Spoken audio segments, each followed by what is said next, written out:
Moving on to the developments towards the fulfillment of people's aspirations from 1955 to the 1960s. Limited self-government was established following the 1955 election. The Labour Front formed a coalition government with the Alliance Party as it did not have a majority of the seats in the Legislative Assembly. David Marshall, as the leader of the Labour Front, became Singapore's first Chief Minister. The Labour Front government was anxious about the slow pace of Singapore's political development and continued to push for further political change in Singapore.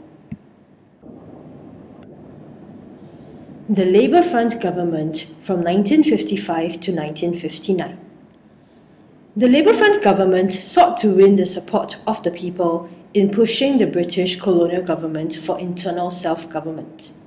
On 12 March 1956, it launched the Merdeka Week, or Freedom Week campaign, to demonstrate to the British that the people of Singapore wanted freedom from colonial rule. During the campaign, mass rallies were held where flags with the message "End Colonialism Now" were distributed. Demands on the British government. The Labour Front government also led 2 delegations to London to negotiate for internal self-government for Singapore. The negotiations were known as the Merdeka Talks. The first delegation was led by David Marshall in 1956. He promised to resign should the negotiations fail. The negotiations did not work out as the British government felt that Singapore was not ready for internal self-government. Marshall thus kept his promise and resigned as Chief Minister. Lim Yew Hock, who succeeded Marshall as Chief Minister, led a second delegation to London in 1957. The second round of Merdeka Talks succeeded in securing internal self-government for Singapore from the British government. Next, demands on the Labour Front government.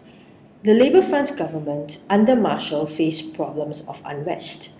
The trade unions and the Chinese middle school students distrusted the Labour Front government as they felt that it was still under British control. They thought that they were unfairly treated and thus demanded for more changes that could improve their opportunities at work and in education. Marshall was sympathetic to their demands and did not take strong actions against them. The British government did not think that the Labour Front government under Marshall was able to manage problems on its own. This was one reason why Marshall's delegation to London failed.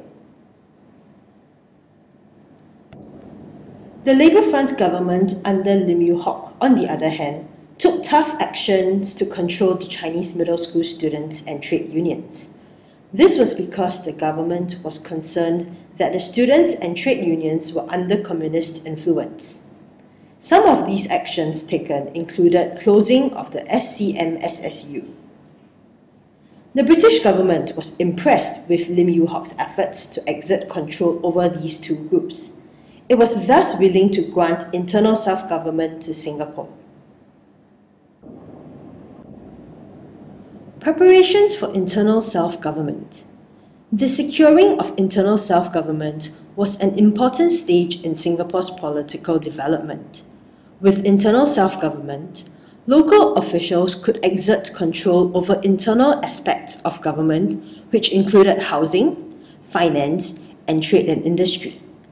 Only external affairs and defence remained under British control.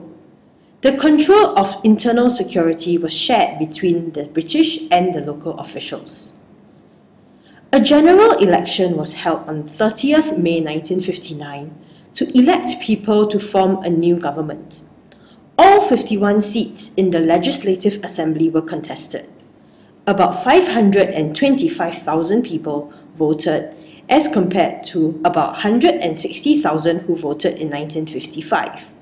More parties took part in this election as compared to the election in 1955. The Labour Front, which was renamed Singapore People's Alliance in 1958, won only 4 out of the 39 seats they had contested. On the other hand, the PAP won 43 out of the 51 seats they had contested.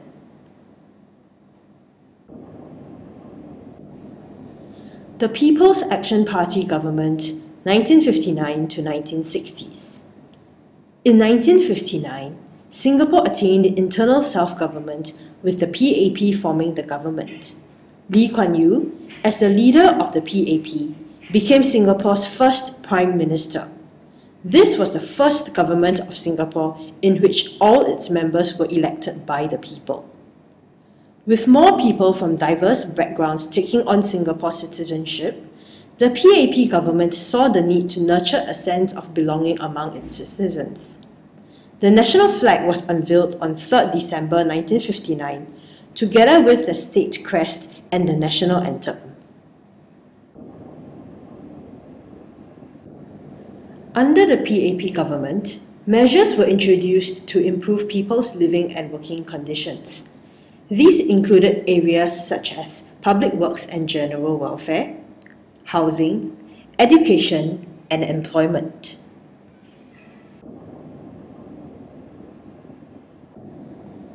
We have come to the end of this e-lecture. Please take some time to go through this part of Chapter 6 in your textbook and pay particular attention to the individuals who played a part in shaping this part of Singapore's history. These can be found in the Learn More About It segments. Thank you for your attention.